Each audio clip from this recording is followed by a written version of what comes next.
Meron ulit tayong contender para sa thermal phase change material. Ito ang Upsiren PCM1. Sa video natin ngayon, i-review natin ito at i-compare natin sa stock thermal paste ko na PTM7958. Available tong Upsiren PCM1 sa middle store ng AliExpress.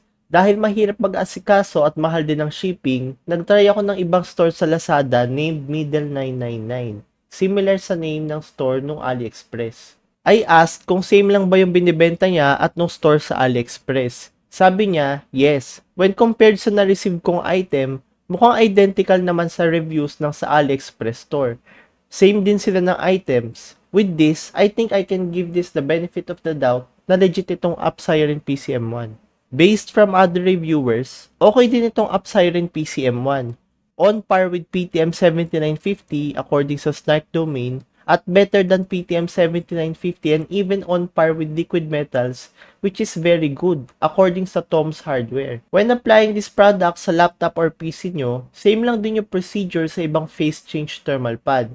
You can check itong video ko with TG Face Sheet kung paano ang application nito. Magpo-focus lang tayo sa results ng Upsiren PCM1 compared sa stock thermal paste, which is also a phase change thermal pad na PTM7958. We used again 3D Mark Speedway stress test, HW Info 4 monitoring with Nano V12 at 800 RPM at 25 degrees set on AC. Pagdating sa CPU, makikita natin na mas okay nga yung CPU temperatures natin. Although by a small margin lang naman, we still get a noticeable improvement.